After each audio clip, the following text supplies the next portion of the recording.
having a life scholarship and being able to afford to go to college made me feel inspired to go. When I got a life scholarship, it was such a relief.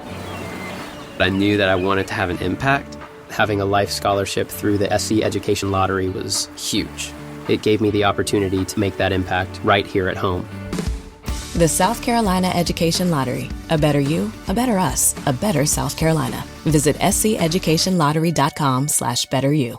Ready to make a real impact every day? Join the Active Day Home Care team and help clients maintain their independence in the comfort of their own homes. Make a difference in someone's life as you provide essential daily assistance and protect their health and happiness. Earn up to $20 an hour and enjoy additional perks like optional daily pay, 401k, paid time off, ongoing educational training, and more. Join a team that values care, compassion, and your professional growth. Visit activeday.com to apply.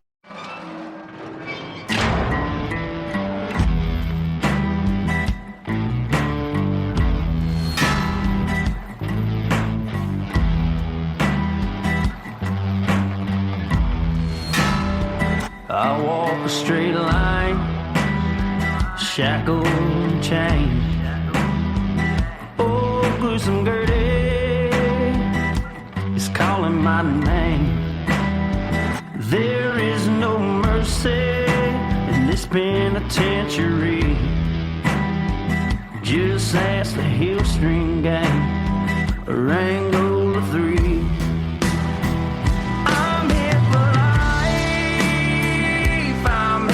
Die inside these walls, inside the wire.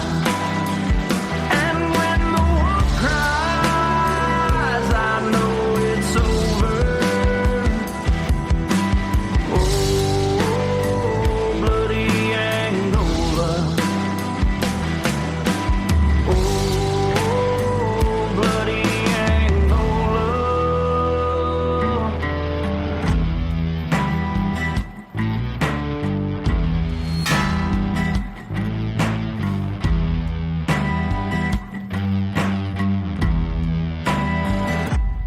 Hey everyone, and welcome back to Bloody Angola, a podcast 142 years in the making, the complete story of America's bloodiest prison.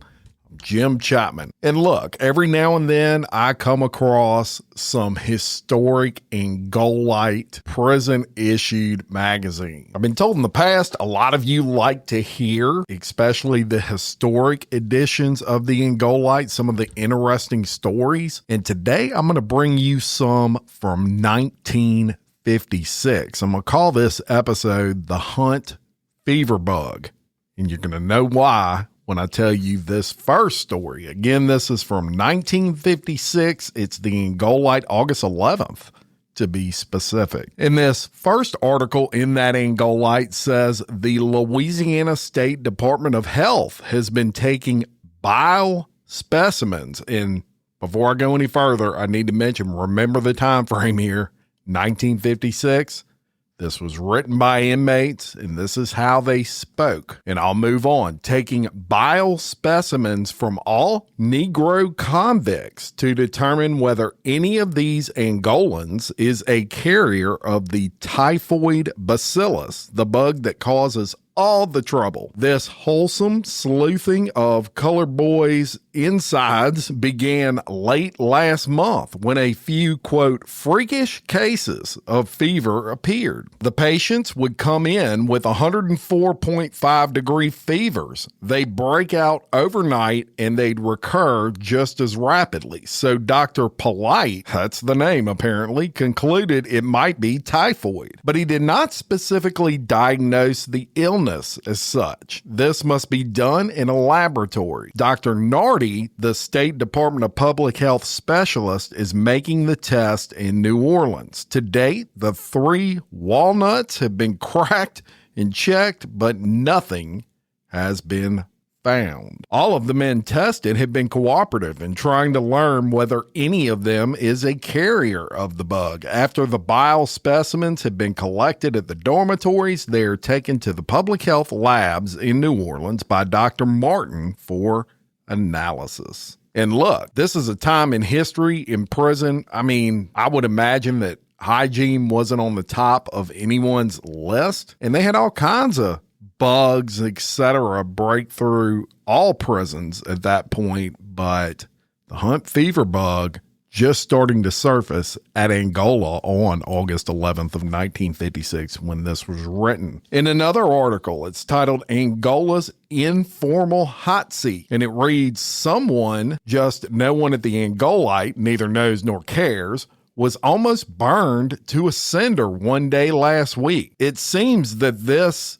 worker presumably was doing a little work digging under a steel plate that separates the medium from the trustee compounds, which is located beneath the walkway directly below the snitch box at the medium security gate. He quit in a hurry when a bolt of sizzling lightning momentarily blinded him and luckily did not fry his hide. I love the way they write. His shovel had cut through one of the 9 cables, each of which is alive with 23,000 volts of crackling death. The soil around the cable was burned to charcoal, and if the lucky bum had come into contact with that current in that cable, they'd have buried him right where they found him. Another article, dumbbell opens Pasoy's scalp. Viral Pasoy, who was removed from the cell block to the hospital August 8th with a head wound, which he claimed to have suffered when a weight he was lifting fell on his noggin. Hospital records showed that he is getting along very nicely despite the 15 to 18 sutures required to close the clean type wound. Short article there, and you better believe in all likelihood, I don't have any evidence to point to whether this is fact or not, but I would question the fact that he dropped the weight on himself. He probably just said that. Somebody probably popped him with the dumbbell upside his head, and he ended up with 18 stitches. And y'all, this is legit shit. None of this is made up. This is life in Angola during this time. Another article, anonymous lawyer mail leaves Monday. Letters addressed to the anonymous attorney in care of the Angolite will be mailed to him Monday morning. So if any of you have legal problems, not a petty gripe, of general interest, give it to either of the 2 Angolite slaves, and he will see that it is included in the outgoing packet. But remember, Sunday is the deadline. And interestingly enough, right below that, it has like a box that says subscribe to the Angolite. And if you're curious what it cost back in 1956, it was only $2 per year or $1 for a 6-month trial subscription. Another article says Angola gets TV expert. Local TV nuts need no longer fear for long TV repairs should anything go wrong with any of the dormitory sets. For Glenn McCauley, a radio TV repairman recently committed to the Gola, he has been assigned to work with the Reverend Gaddy in the control center radio room. So they were excited already that Angola, somebody that got sentenced and was spending time at Angola during this time, was a repairman when he was out on the loose. And how about this one? 3 run, all caught. 3 men working in the cell block farm line tried their luck at dodging bullets Wednesday afternoon at 1:30 p.m. in an attempt to escape. Alvin Clinton and David Puckett were stopped by a guard in the guard line, as Jerry Anderson was able to get off the farm but was caught near Fort Adams on Thursday. All 3 men have been placed in isolation, which back in those days, y'all, isolation was no joke. Lonnie Bray was reported to have left one of the medium security farm lines Thursday morning and was unreported as of this press time. Then there's one that references certificates, gift certificates. 1 gift certificate per man will be allowed in the future, and men in isolation are advised not to get those certificates in an advisory release this week. Quote, men in isolation who have visits and get gift certificates do so at their own risk, stated Mr. L.G. Knox, who is Chief Administrative Officer. It was explained that the gift certificates are only good for a 5-day period after purchase, and that if a man should remain in isolation and this period expire, the inmate will not be granted a refund. nor will the time be extended on the certificates. Mr. Knox stated that a great deal of confusion has been encountered in this instance and advises men in isolation not to accept gift certificates unless they are sure they will be released prior to the expiration date. Not sure what that references. It sounds like it's gifts from the outside of the prison, but who knows? So that's just kind of a look back at some of the articles in that Angolite. And I want to talk for a minute about the 2 escapees that are still on the run. I've been telling you a lot of stories about this as of late. They're still out there. They're still missing. And it's interesting, the news articles have really slowed on this. It's kind of hard to find updates, and that's not a good thing. Look, the longer these guys are out there, the 2 guys that are still on the loose, the less this is going to become an interest to the media. But I caught an article that was released yesterday, and the headline alone had me like, what?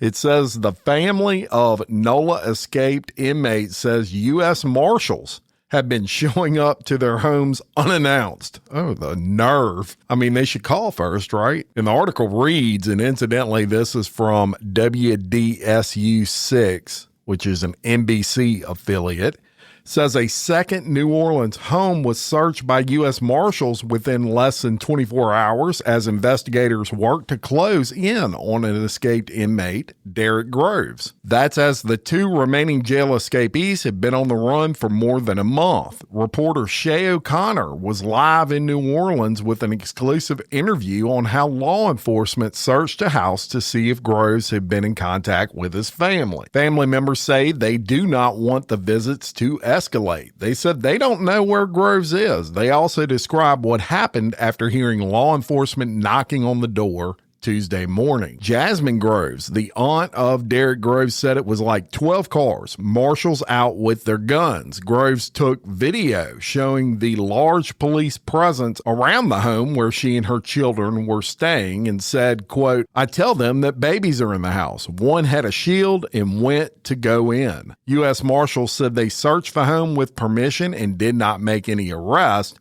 And Groves went on to say, I don't know where he's at, haven't spoken with him, who would I contact? Convicted killer Derek Groves and Antoine Massey remain on the loose, and Groves' family believes he was wrongly convicted. For the most part, Groves has been largely unspotted since the May 16th escape. U.S. Marshals said they went into the home to re-interview a close acquaintance of Groves. The day before, a woman who lives in a home where Jasmine Groves used to live said U.S. Marshals also paid her resident a visit. Brian with the U.S. Marshals Office said, I am not saying the people today were not honest. They were, actually. But we have had issues in the past where people have blatantly lied to us and a person was in a residence or nearby. Marshals said they brought a large police presence in the event they found Groves. Groves' aunt said he hasn't tried to contact me. Obviously, y'all would know. I'm asking, what is the relevance? I know my rights.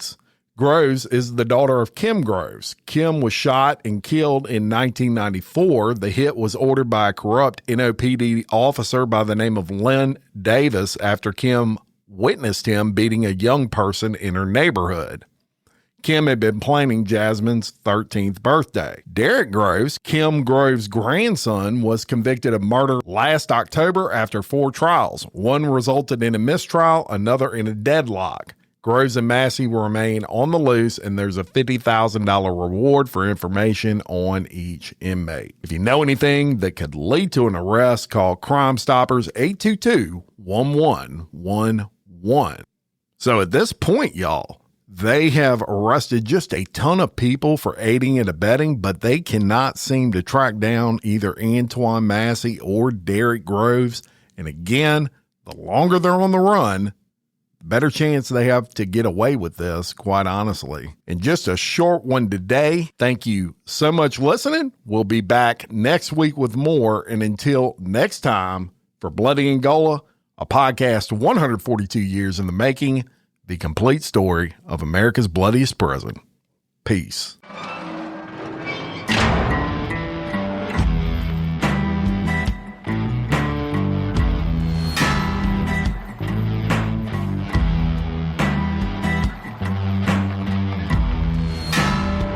I walk a straight line, shackled and chained. Oh, gruesome Gertie is calling my name. There is no mercy in this penitentiary. Just ask the Hill String Gang or Angola 3. I'm here for life, I'm here to die. Inside these walls, inside the wire. And when the wolf cries, I know it's over. Oh, bloody Angola. Oh, bloody Angola.